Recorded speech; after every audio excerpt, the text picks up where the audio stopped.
Welcome everybody to this AVD TechFest session. A little bit afterwards, empowering the AVD Image deployments with Liquit and Azure Pipelines. Today we will bring a webinar about using Liquit on AVD. I'm talking a bit slowly because it will give the last people the possibility to enter the session before we dive into good stuff. My name is Nico Zieck.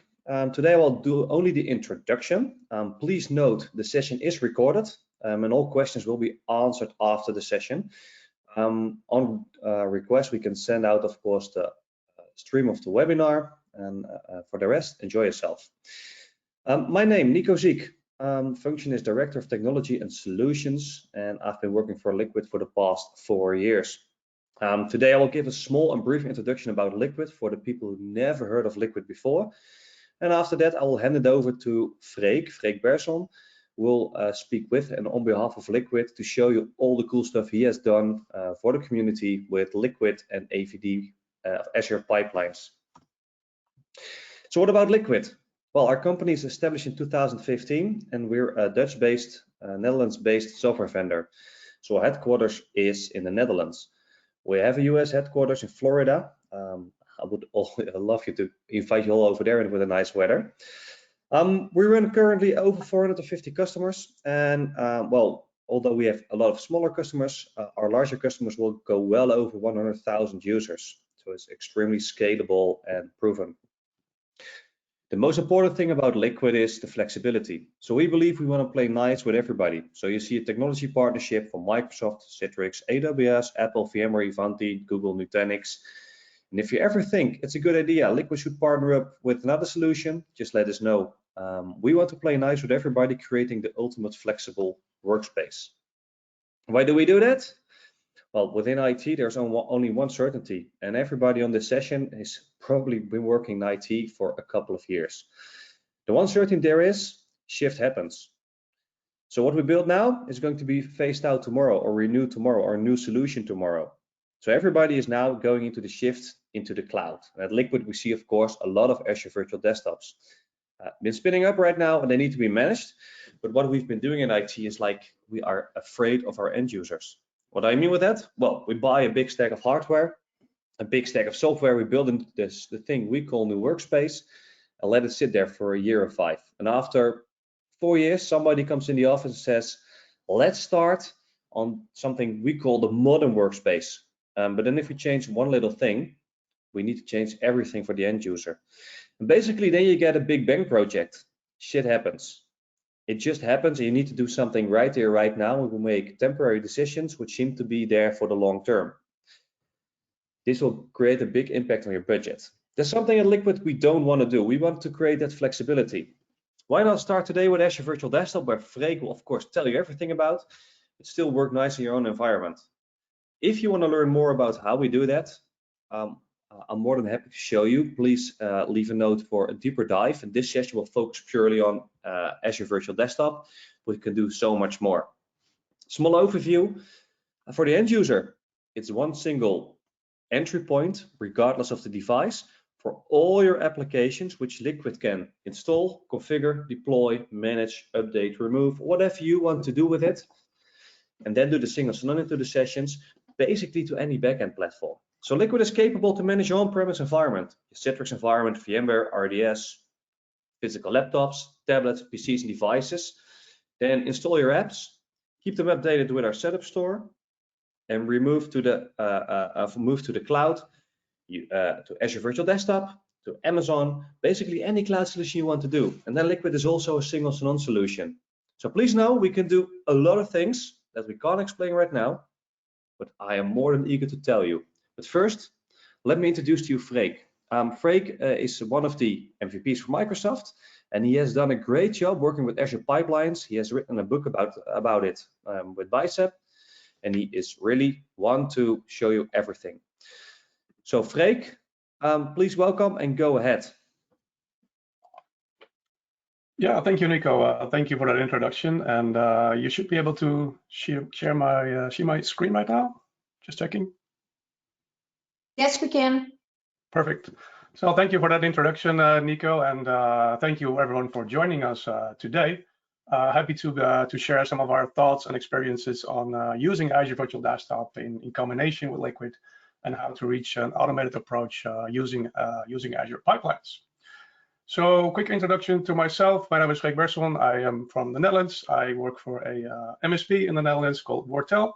We primarily focus on the Microsoft platform, and I primarily focus on anything that's related to end user computing. So that is Azure Virtual Desktop for a big part today, but also all of the previous environments like Windows Virtual Desktop, RDMI, remote desktop services. I've been doing that a lot. And I also spent quite some time in the automation area, so doing stuff around infrastructure as code, ARM templates, Bicep templates, as we'll see later on in this demo as well. So in this session, we're going to take a look at an integration of Azure Virtual Desktop with Liquid and with all of the great capabilities that Liquid has.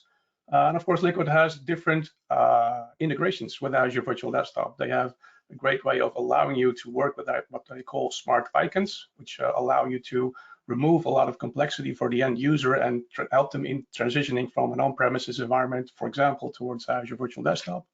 But they also have great integrations with the AVD client, providing a single sign-on experience to Azure Virtual Desktop as well. Integrations with MSAX App Attach, that's very popular today. But today I want to focus on a specific scenario, is using Liquid as the source to get applications during the image creation process and combine that all into one single Azure pipeline that does a full automated deployment of an Azure Virtual Desktop host pool. That's what we're going to take a look at today. So a lot of it is going to be live demo. So hopefully the demo gods are with us today. It's always fun to do that live. So let's see how far we can get today. So a lot of it, the session is going to be around automation today. And if you did not know, I also recently published a book earlier this year on Bicep, which is available on Amazon. But more importantly, I'm going to give one away today. So if you are interested in getting started with Bicep as the infrastructure as code language on Azure, I'm going to give a paperback version away today. So if you want to join this raffle, make sure to send a tweet or a LinkedIn post about this session. Make sure to mention me, and later today or this evening, I'll make sure to draw a winner and send a paperback version of the book. So a lot of it on automation today. So we'll see some Bicep code, some PowerShell, some AZ CLI as well, and all of the Liquid integrations with their XML files and their tools as well.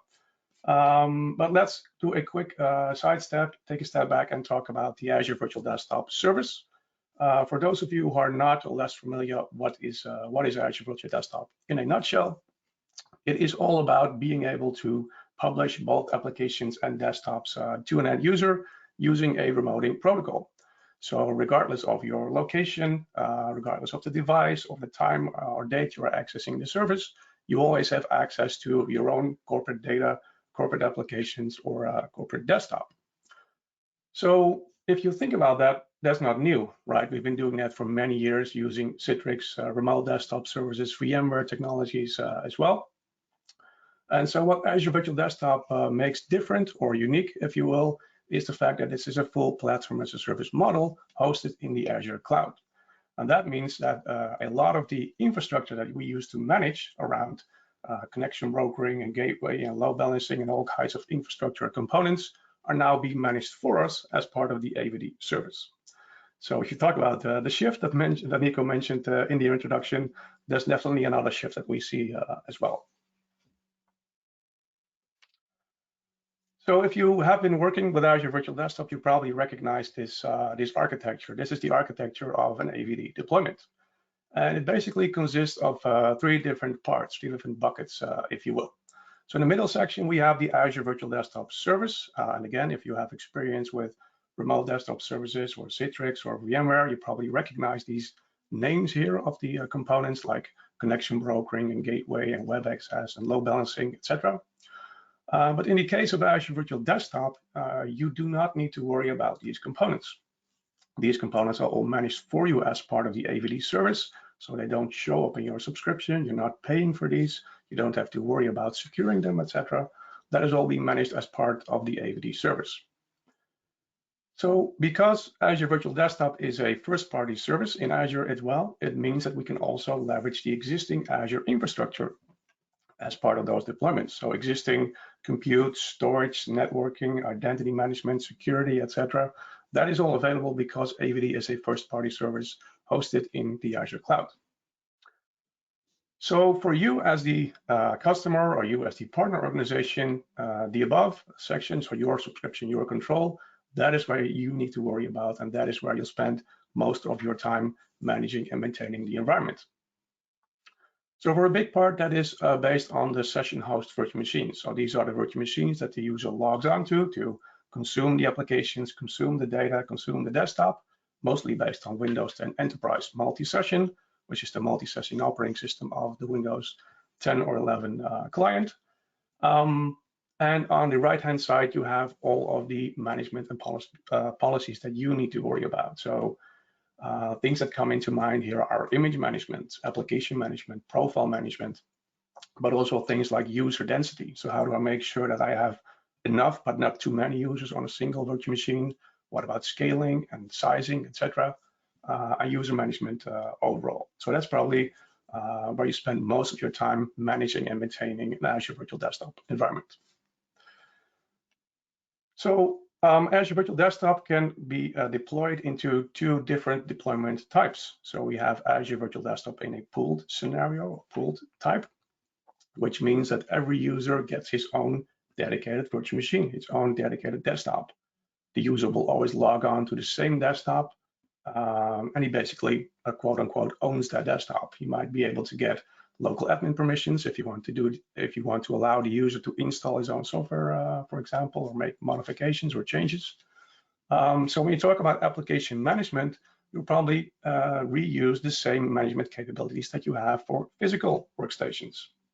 So because there's a one-to-one relationship between the VM and the user, you can treat that as another form factor of the user's desktop. But the other deployment type, and that's by far the most deployed Azure Virtual Desktop scenario, is a pooled scenario. And in the pooled scenario, you have a set of virtual machines, session host servers that are part of a host pool that all have the same application landscape, the same persona, the same purpose. And when the user logs on, he gets routed to one of the session host servers as part of that pool, based on your user density, based on your scaling and the SKUs that you defined. So for those scenarios, you probably there's a lot of advantages and a lot of popularity still for the golden image approach. And by golden image, I mean installing all of the software and configurations and optimizations into one single template virtual machine, then turning that into a template object, and then using that to deploy X number of session host servers as part of your host pool. So the reason why that is still popular is that there are a couple of advantages on that golden image approach. And for one, it's all about being consistent. So making sure that every session host server is exactly the same application landscape, same configuration, same modifications in terms of optimizing it, for example, all to make sure that the user should not be bothered by which virtual machine he logs onto. The user experience is always the same. And the second one is in larger environments. So if you have like hundreds of session host servers, you want to deploy and redeploy that in a fast and efficient way, you can leverage things like infrastructure as code, as we'll see later on in this session as well, allowing you to deploy and redeploy these session host servers very fast based on all of those automation strategies. And of course, this also has the capabilities of using a DTAP approach. And by that, I mean having a separate development, test, acceptance, and production environment, and basically moving those images from acceptance, for example, towards production at some time. So that also allows you to roll back these images in a fast way because you build up a history of previous images. So if for whatever reason there is an error in your image or there's something that's going on weird that previously wasn't there, you easily are able to shift back to a previous template image that you know works for sure. So of course, there are also new technologies on the horizon, for example, MSAX App Attach, which are great in allowing you to extract applications from the operating system, placing them into containers, and allowing you to attach these containers on the virtual machines. Of course, those result in a much smaller template image and much less image management, of course, but not every application is successful. You will not be successful in converting every application towards an MSEX package, for example. So you will still have to deal with some kind of golden image, whether that's for your Windows updates or your Office updates or any application that is not that cannot be transitioned or transformed into an MSEX package. So you could, of course, go ahead and do that in the manual way. And by manual, I mean deploying a new virtual machine in Azure, connecting to that virtual machine using RDP, installing all of your software, doing all kinds of modifications and updates and optimizations, etc. Then sysprepping that virtual machine in order to make it ready to be captured as a virtual machine image, and then capturing that towards Azure Compute Gallery, which is the new name for Shared Image Gallery, which is basically a gallery of different image versions. And then create a new host pool registration key, grab that registration key, and recreate your session host service as part of your host pool. So of course you can do that, but it is of course a manual way. So for one, this is very error sensitive, but of course it also takes a lot of time. So in this session, we're going to take a look at an automated way of having all of these manual steps as part of an Azure DevOps pipeline, with the end result a few running session host servers in your host pool based on a template image that was automatically created by pulling down application and software from the Liquit Setup Store. So that is the goal that we're working towards in this session. Quick check, are there any questions about the architecture or what has been presented so far? Please go ahead and send us your questions. I don't see anything yet in the chat, Freek. Okay, then we'll continue. So a lot of it, as we said, is based on automation. So I quickly want to touch on automation for the Azure cloud. And that is, of course, based on, you probably are familiar with it, the Azure Resource Manager. So Azure Resource Manager is the front door to all of our resources that we create in Azure, whether that's virtual machines or network adapters or load balancers or entire Kubernetes clusters. ARM is always the front door to the creation of these objects. So there are different ways of communicating and different ways of contacting that ARM engine. We can, of course, go into the Azure portal, as mentioned before, creating the objects there in a manual way using the UI, and all kinds of different ways to automate that using the CLI, using PowerShell, SDKs that allow you to communicate with ARM in an automated way. So for this scenario, we're going to take a look at infrastructure as code for the automation, which are based on templates. So rather than having a imperative approach, a imperative programming approach where we program each line, which each line creates an object and another object and does another action, we're going to take a look at another approach based on templates, which is a declarative approach.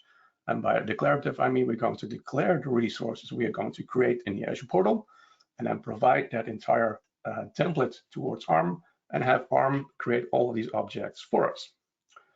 So that's the ARM template approach. And if you have been working with ARM templates, you probably recognize this. If not, this is the empty skeleton file of a JSON ARM template, which contains a couple of sections. We have parameters and variables in order to modify and make this template reusable by allowing a couple of parameters. We have a couple of options to add custom functions, but for the big part, this template will be all about resources. So resources that are declared, like the resource in the form of a virtual machine or a Azure virtual desktop host pool or SQL Server, etc. So that is great because this allows us to do a declarative way of creating our resources. But the downside of ARM templates, and if you have been working those, you probably recognize this, is the complexity. So a lot of these JSON templates, since they are based on the JSON language, have a lot of syntax overhead. And as you can see, And this is by far one of the more simple templates, but you can already see a lot of brackets and semicolons and colons in this template, a lot of syntax overhead. So although these templates are very powerful for machines to exchange information, they are not really human readable or easy to debug or to digest or to dive into. And so Microsoft also realized that, and they also found out that 80% of all of their Azure deployments are actually based on JSON templates. So based on these complex templates. So they wanted to have an easier way of defining these resources still in a declarative way, but without having to worry about these complex syntaxes that the JSON language uses.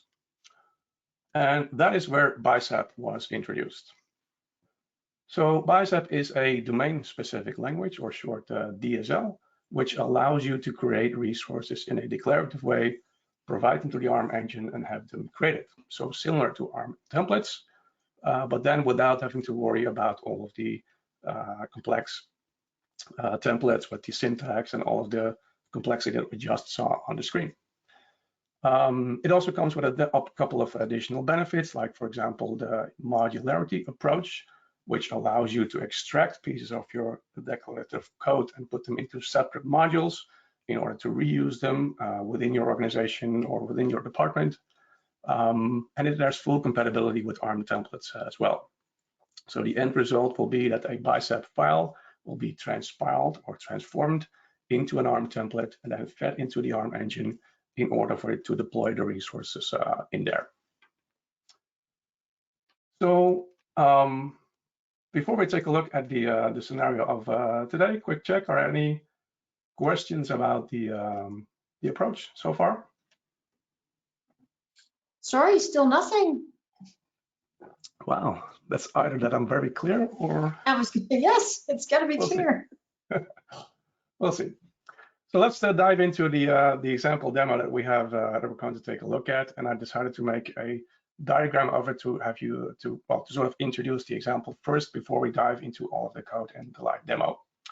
So we have an Azure Virtual Desktop repo here that contains an Azure pipeline based on Yaml, and it has a couple of jobs in there, a couple of actions in there.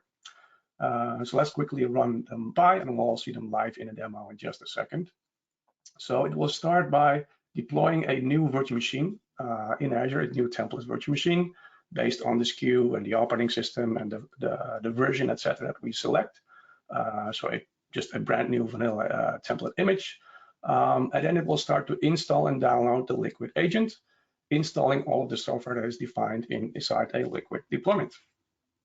And that's what this looks like. So there's a quick video running here to give you an idea of what happens in the background. Of course, you're never going to see this because this is part of the VM extension that we're running in this case. We'll dive into the code in just a second. But as you can see, a Liquit agent is being installed, and afterwards a Liquit deployment is being automatically run in order to get the applications were defined in this deployment, and they're going to be installed in this virtual machine template. So within a couple of seconds, we're going to refresh the control panel here.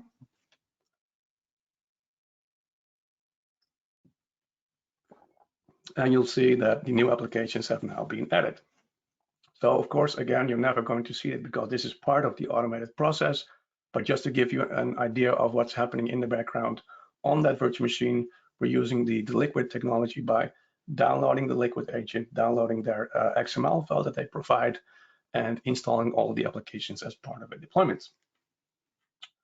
The next step that the DevOps pipeline does is sysprepping the virtual machine, deallocating the virtual machine, and then capturing it into a shared image gallery, or I should say Azure Compute Gallery, which is the new name. So as you can see, there's a couple of versions here from the past, and this is where you will build up the history of all of your template image versions along the way. But it's not finished at that point. The the pipeline will actually also deploy the session host servers. So based on the template that we just created automatically, including the software, including the Liquit agent, including all of the configuration, we will take that template and deploy X number of session host servers in Azure, join them to the domain automatically inside an organizational unit that we provided, install the AVD agent, configure the AVD agent with a registration key, and then making sure that the VMs are available. So this process takes about 22, 23 minutes to complete entirely. So from scratch, having a plain vanilla template image, installing all the software using the Liquit agent, and then deploying new session host servers towards the host pool based on the newly created template image. So that's a demo we're going to show. And in the end, I'm also going to share all of the source code behind. That's probably the next question that we get. All of the source code behind this solution is going to be shared. I uploaded all of the source code towards a public GitHub repository yesterday. So it is already there, including all of the YAML code, the Bicep templates, the PowerShell extensions, and all of the technologies we're using today. So if there are no further questions for now, if so, please feel free to interrupt me. Let's dive into the demo. Freek. Yes. I wasn't looking at the proper window. There are questions. I'm so sorry. That's okay. I thought they were really quiet. See, I'll start with a question. I'm looking forward to the part that explains how the session host is added to the AVD farm with the registration key. I don't know when this was. This was only a few minutes ago that this was asked. And yep. We're definitely going to see that. So in the demo, I'll actually show how that step works. Cool. And the other thing that I'm seeing here is, can we have a recording of this session? Yes, I can answer that because it is being recorded. So absolutely. Then I have a question. Thinking about AVD only as the deployment target, why would you pick Liquit if already licensed for Intune to configure and manage apps? And maybe that is also a question for Nico to pick up later. Let's see. And then I have a question about, is this deployment device based using the Liquit access policy register device? So those are the ones that have come in now. Okay.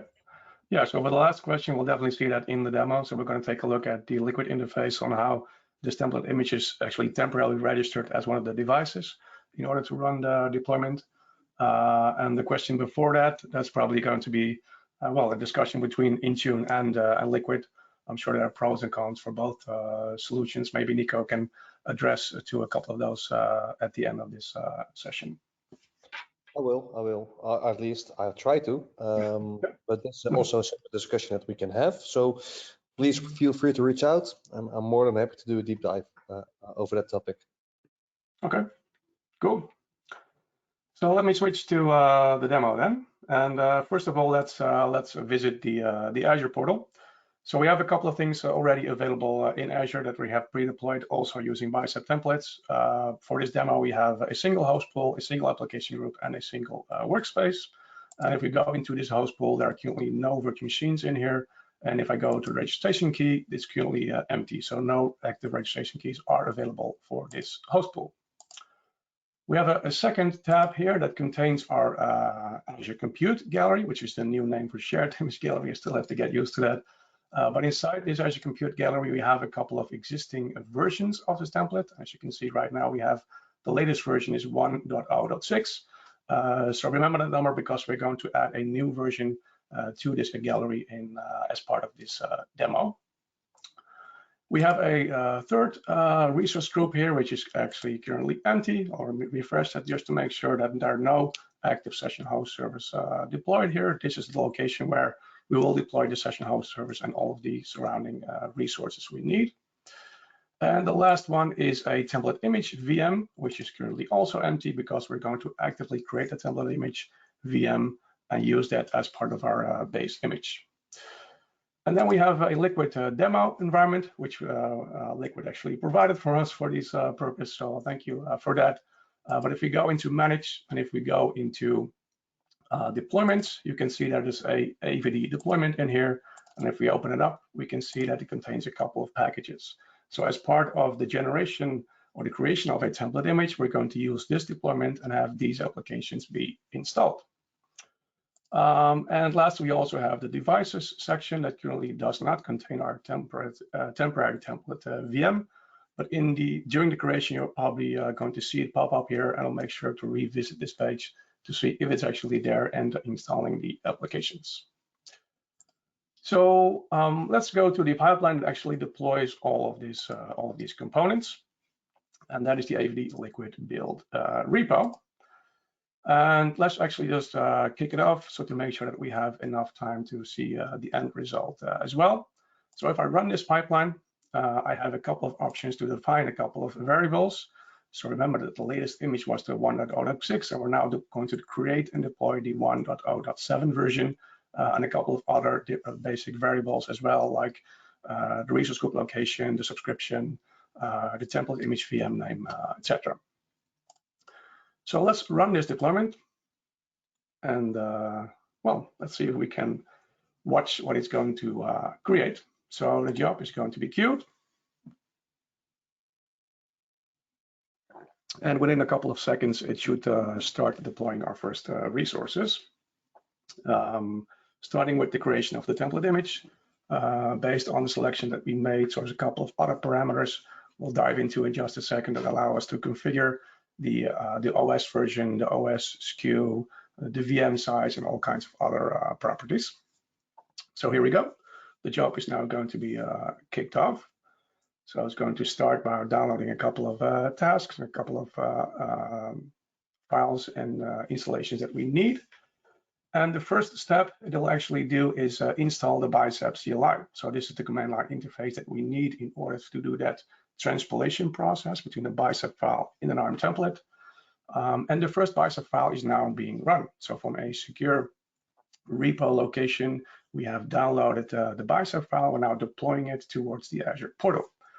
So this first action that is now running is deploying a template virtual machine based on the SKU and the VM size and type, etc. we selected.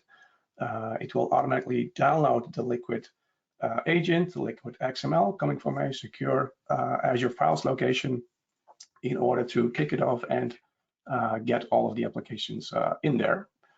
So let's go back to the template image VM location, go to deployments, and we should see an active deployment here. So right now it has already created the network adapter and it's now working on the virtual machine. So based on the SKU we selected, we have deployed a new virtual machine. Once this is completed, it's going to run a PowerShell extension on this virtual machine. And that is actually doing the downloading of the Liquit agent, downloading of the XML, and kicking it off as a deployment.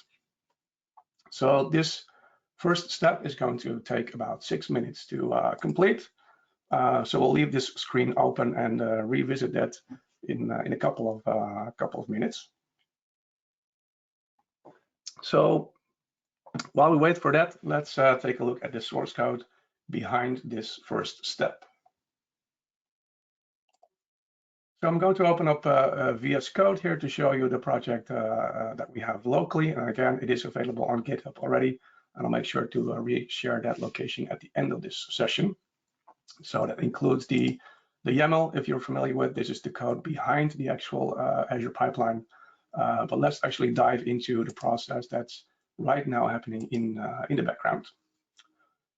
So we have a main.bicep file that contains the parameters that I mentioned before. So we have parameters to make sure that we specify the virtual machine size for this template image.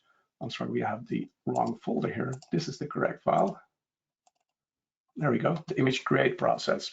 So the VM size and a couple of parameters that allow us to direct it to a specific VNet, subnet location, and also a couple of key vault locations, because there's no passwords going to be passed around. All passwords are coming from an existing Azure key vault in a secure way. And optionally also a couple of parameters to temporarily also join it to the Active Directory domain. And here is the declaration of the resources. So we're going to point to an existing Azure key vault. In this case, we're going to point to an existing VNet. And here is, well, some of the power behind Bicep is actually using the modularity. So in this case, I'm not going to create a resource here, but in this case, I'm going to point to a module, which is called template VM. template image VM.bicep, which in turn then creates all of the objects that are needed for this temporary virtual machine. So let's take a look at that, and let's go to that template VM bicep. And again, this of course takes a couple of parameters. Some of the parameters that are collected in the main are being passed towards this module. But let me scroll down to where we are actually creating resources. So we are creating a network adapter right here. So based on the naming convention, we have a network adapter being created. We have a virtual machine being created. So based on the selections that we made in terms of the computer name, the username, the password coming from the key vault location, as well as things like the OS type, the curation, the publisher, the R for this queue, to make sure that we have the correct image reference to start with as our vanilla image. And lastly, we have the customizer step, and this is a PowerShell extension. And what this expansion does is the steps that I mentioned before. So download the Liquit agent, download the XML, run it, and make sure to install the applications based on the deployment. So it actually does download 3 different files that are defined here. It downloads a configuration script, which is a PS1, it downloads the Liquit MSI, and it downloads the Liquit agent XML. And before we actually continue, take a look at that script, because I have a offline copy here. So for this script, and I will not cover all of the source code, but let's dive into what's really important. It will install the Liquit agent, and based on the XML, it will start the deployment. It then will wait for the Liquit agent service to come up and actually be running. And then it will wait for the shell API to finish, because that's the signal that we get that all applications are installed and ready to be captured. We do, as an example, also add a couple of things like disabling automatic updates for MSIX and for Windows updates as well. But you can imagine you can add any customization step in here as well, whether that's optimizations to your image or disabling all kinds of services or applications, etc. And then the last time was actually sysprepping the virtual machine. So part of this PS1 is also that we sysprep the virtual machine, ready to make it to be ready to be captured as part of a template image. So that's the PS1. That's actually downloaded as part of this customizer step. And we'll see it in the portal in just a second as well. And the last step, and that's actually optional because it's based on a parameter called join to domain. And the reason we have that is sometimes you have applications that require an application backend to be available during the installation of the software, whether that's a license server or application server or SQL server or whatever. For some of those scenarios, we need to rely on DNS within the domain. So we can also optionally join the template VM to the domain in order for those applications to be installed in the correct way. And that's it. So that is what this bicep file actually does. So let's go back to the Azure portal. And see, we are about 6 minutes. So we should be finished within a minute or two with this template image VM. So going back to the resource group, it is already finished. Seems to be. So refreshing it. Yep. So this is the customizer step, the PowerShell extension that I just mentioned, that is now completed. So right now, this virtual machine was deployed, added to the Liquit as a device, and the deployment has been run in order to install the software. So if we go back to the workspace, go back to devices, and here is our temporary image, the AVD image build, which was not there previously. That's the virtual machine that was now being deployed as part of the template image deployment. So the pipeline should now have finished this process. It took little than 7 minutes to complete. The next step it now does is actually deallocating and generalizing this virtual machine. So at this point, it has already been sysprepped by the PowerShell script and is now doing a proper deallocate of the virtual machine in order to fully stop it in Azure, and then provide a generalized VM commandlet to make sure that it's ready to capture as a generalized virtual machine. So going back to the resource group, if we go into the virtual machine, we should probably see that it is already stopped and deallocated at this point. So right now it's probably setting the virtual machine as a deallocated VM. And it did.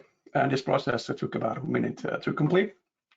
So right now it is in the step of capturing the virtual machine towards a shared image gallery. So that's still the old name, as you can see. That is the Azure image gallery. So if we would go back to the image gallery, remember that the latest version was the 1.0.6 version. If we hit refresh here, we see that a new version is right now being created. So the 1.0.7 version that we specified as part of the pipeline parameters is now in the creation process. So let's go back to the pipeline. And as you can see, that capture process is now taking place. So that takes, again, about 7 minutes to complete. So once that is complete, we have it's a new template image version with all of the software coming from Liquit and ready to be deployed as part of session host servers. Hey, so, is it a good time to do a few questions? Because there's quite a few. Sure. Yeah.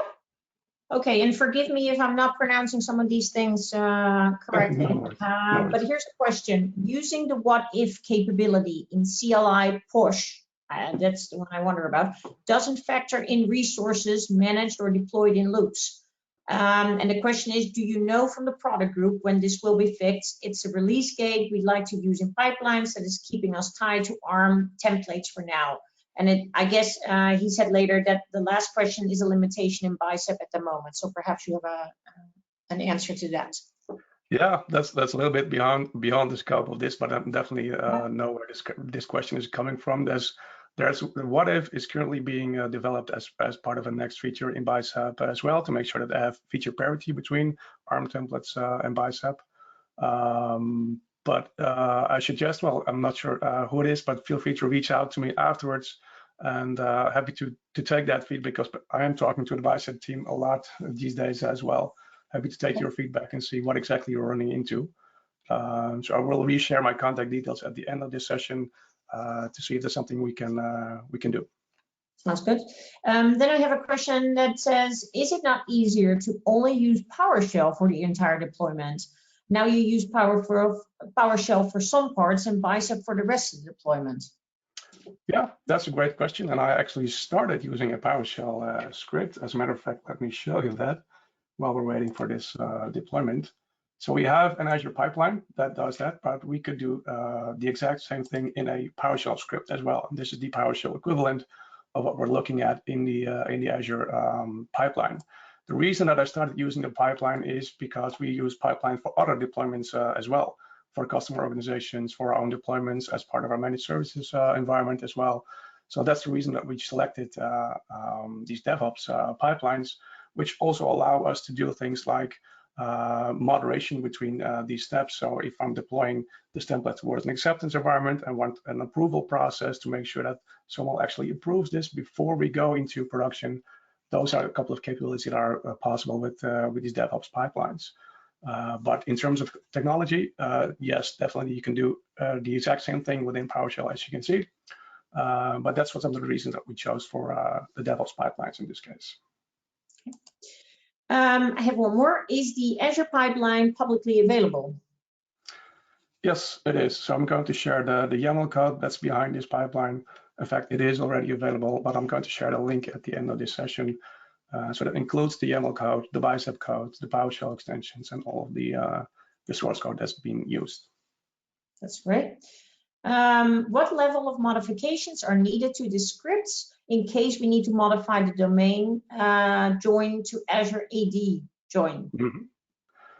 To Azure AD join. So in those cases, we will have to modify a couple of steps that it does in terms of the domain join. So right now it's using a domain join extension to join the VMs to the domain. So based on that extension, that's something you would have to change. And the other thing is there's a lot of parameters that can be changed besides the one that I just showed you in the pipeline. And I will show those in a second as well as we move towards the parameter files. So we'll discuss that in a couple of minutes. Okay, and then that same person also asked, do these pipelines support Windows 11 images, generation 2? Yeah, definitely. Yeah, so I tried both 10 and 11, both both series as well, both generations. That all works. Yep. Cool. That's it for now. Go. Yeah. So thank you for filling the time of having to watch this this counter go to about 7 or 6 minutes. But it is now in the creation of the process still of in capturing the virtual machine. So before we get tired of watching this counter go by and hopefully watching it complete, we suggest that we take a look at the next step that's going to be happen behind these steps. And that is actually deploying the virtual machines, because there's always one question about how are those added to the existing host pool using registration keys, etc. So let's go ahead and do that.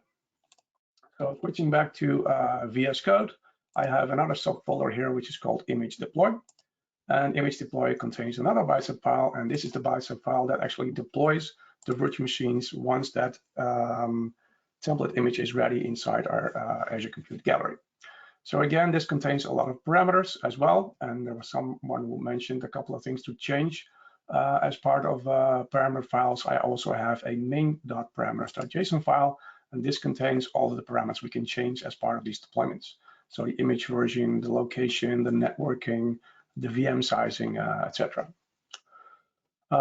So the main .bicep file, what this Bicep file does is it deploys X number of virtual machines based on the parameter that we specify, in this case, number of instances. It can be 2, it can be 20, it can be 100, doesn't really matter. It deploys X number of virtual machines to Azure, joins into the domain, installs the AVD agent using the registration key, and then deploying them to the host pool. So let's take a look at what's behind that. So we are, again, pointing to an existing key vault, which allows us to capture, get a couple of secrets from it in a secure way. It points to an existing VNet that is used for our Azure Virtual Desktop hosts. And then similar is using the modularity approach of having a separate AVD session host.bicep file. And again, I'm also sharing that file, which is a Bicep module that deploys these session host servers. So let's take a look at that, and that's probably going to answer the question that was asked about the registration keys. So all the way in the top, we have a couple of parameters that we can specify, like the existing subnet and VNet, the existing domain to join, the number of instances. Also, if I want to have a GPU or not, it can automatically also install the NVIDIA or AMD driver for that. We are pointing to that existing shared image gallery, a couple of secure passwords that are coming from Key Vault, and scrolling down to the first resource is actually an availability set. So we're also deploying a VSet per host pool in order to join those virtual machines to it as part of our HA approach. And then the second resource is a network adapter. So we're going to deploy X number of network adapters. So as you see is a for loop here. So for I in range 0 to number of instances, we are going to deploy X number of network adapters. And we're going to concatenate a couple of values to make sure that we create a unique name for this network adapter. So something like VM-VNIC1 or VNIC2, etc. That's the first resource loop. And then the second loop is virtual machines. So similar to the one that we have for a network adapter, we're creating X number of virtual machines objects. Again, for I in range 0 to number of instances, we are deploying X number of virtual machines. Pointing, of course, to the correct computer names that we generate, the username that's coming, and the password that's coming from the Key Vault. And here you can see the reference to the image resource ID. So this is referring to the 1.0.7 version that we just created inside our Azure Compute Gallery. And then we have the real magic that happens within the virtual machine is based on an AVD config extension. So again, this is a PowerShell extension that's automatically downloaded from a GitHub, in this case, location. Contains a single file, and within that file, that is where all the magic happens to add that session host server to the host pool using the registration key that was provided. And I will show you in a second how that registration key is actually being created. So let me switch to this PowerShell script. that is inside. Oh, that's actually on my GitHub. It's probably easier to show it there. So I have a repository here, which is called WVD, still the old name. And there's a PowerShell script here that in this case I'm using. I'm not going to cover all of the source code, but there are a couple of functions that download the AVD agent, download the AVD bootloader, and start installing them, actually waiting for the is registered status within the registry, and then also joining that virtual machine to the domain. So right now it's happening inside this PowerShell extension. Could also happen in the existing ARM extension that Microsoft provides for a domain join, and later on probably also for Azure domain join. Doesn't really matter, but in this case it's within this PowerShell script. So as you can see, one of the parameters of this script is, let me go back, is actually the registration key. So at this point we assume that it is already being created. And let me switch back to VS Code and show you how that actually happens. So going back to the Yaml pipeline that's running right now in the background, we have a step there that's called grab hostful registration ID and inject inside the parameter file. So what this task actually does is it checks whether there's an existing registration ID or registration key, in this case for the host pool. If not, it will use these steps in order to create a new one with a lifetime of, in this case, 4 hours. And it will also add that automatically to our main.parameters.json file to make sure that it's then being passed towards the PowerShell extension. So that is the step, probably answering the question of how the registration key was created. That is this step inside the YAML pipeline. So that's the AVD config, right? That downloads and installs the PowerShell script that does all of those actions for us. And then let me scroll down to the part where it also optionally can install drivers. So if you have selected, and in this case, that's a variable as well, that the GPU type should be NVIDIA, the NVIDIA driver will be installed. And if you select the GPU type AMD, the AMD graphics adapter driver will also be installed in the deployed virtual machines. So that is the main.bicep session host bicep that is probably finished by now. So let's take a look at the Azure portal again. Going back to the pipeline. It is deploying right now, as you can see. So in the meantime, what it did is it captured the virtual machine completely successfully. It also deleted the virtual machine objects, the template image objects, because that VM became unusable because we sysgrabbed it and we captured it as an image. So probably going back to the image build resource group, hitting refresher, they're already gone. So the temporary virtual machine that we have is now already automatically cleaned up. The registration host pool has been, ID has been created. So going back to the host pool, opening up and going back to the registration key, we can see that that key has been created with a lifetime of 2 hours. And at this point, it is processing the last step, which is the main.bicep that we just saw, in order to create the virtual machines, join them to the domain, install the AVD agent, and use that key that we generated in order to join them to the correct host pool. And it finished right after I finished my last sentence. So it is completed in about 22 minutes. So going back to the registration, sorry, to the resource group where the host should be, hitting refresh here, we can see that if we group this by type, that we have an availability set, 2 managed disks, 2 network adapters, and 2 virtual machines that were joined to the domain. So if we go to the deployments and see the deployment overview, take a look at deployment details. Here you have those steps. So the creation of an AVZ, the creation of 2 network adapters, 2 virtual machines, and that AVD config PowerShell extension that we're running inside those virtual machines.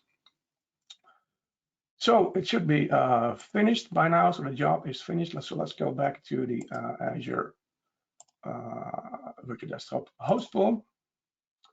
And there we go. So we have now 2 virtual machines ready inside our host pool based on the template image, based on the applications that Liquit provided, ready for the user to log on. Any questions about that last part?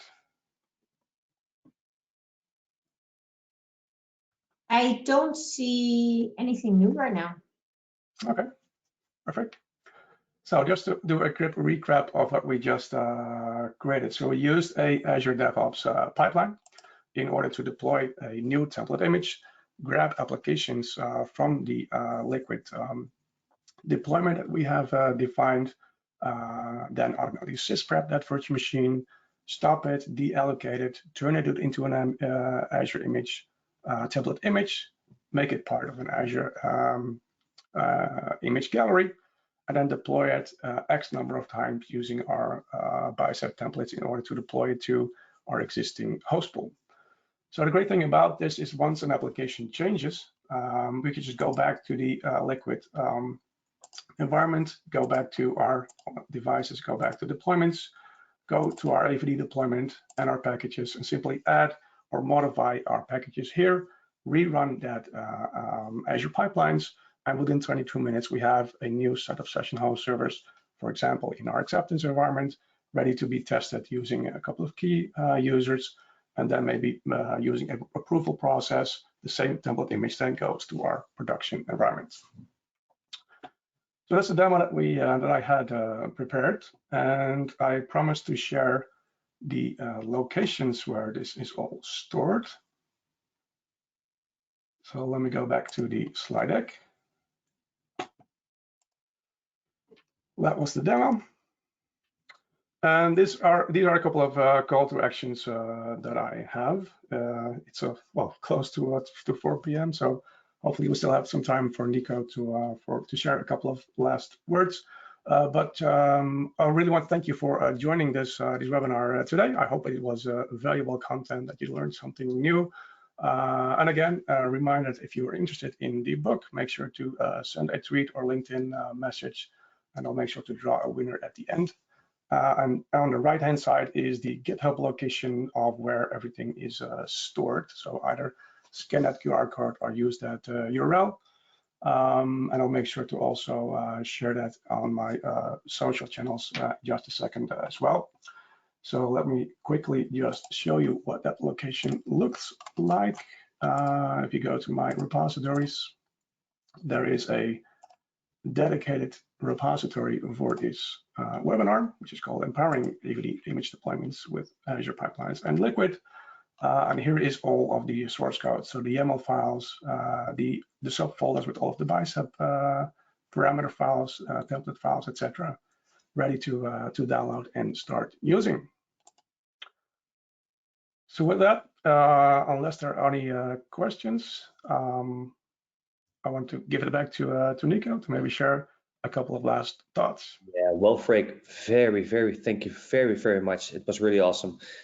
Really liked it. How cool is that, guys, to deploy a complete Azure Virtual Desktop image completely unattended using his great Bicep examples, which you can download. Just download it and you can win a book. So send him a tweet, share it on LinkedIn, win the great book to learn more about it.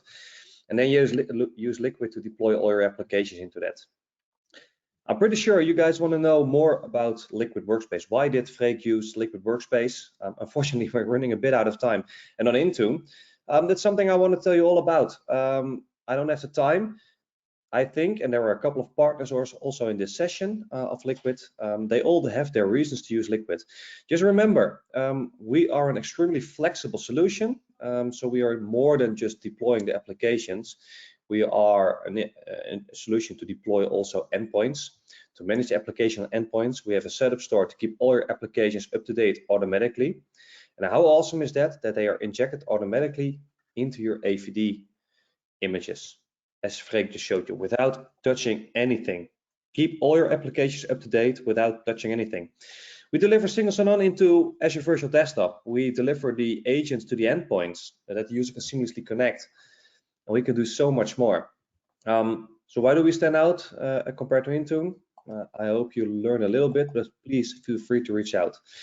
So to close it off, please, if you have any questions, just reach out to us. You can contact us at Liquid. Feel free to contact me personally. My email address is in chat. There is also a 3-step leaflet for Liquid to show the more options that we have to deploy an image on Azure Virtual Desktops. And if you want to learn more, you can request your demo environment at Liquid or a session, or attend full days of training for Liquid Workspace. There is an Azure Virtual Desktop Liquid training available. Unfortunately, the next one is booked. And if you're interested, just let us know. For now, thank you very much for joining us, and enjoy the rest of your days. And Freek, once again, thank you. You're welcome. Thanks, everybody.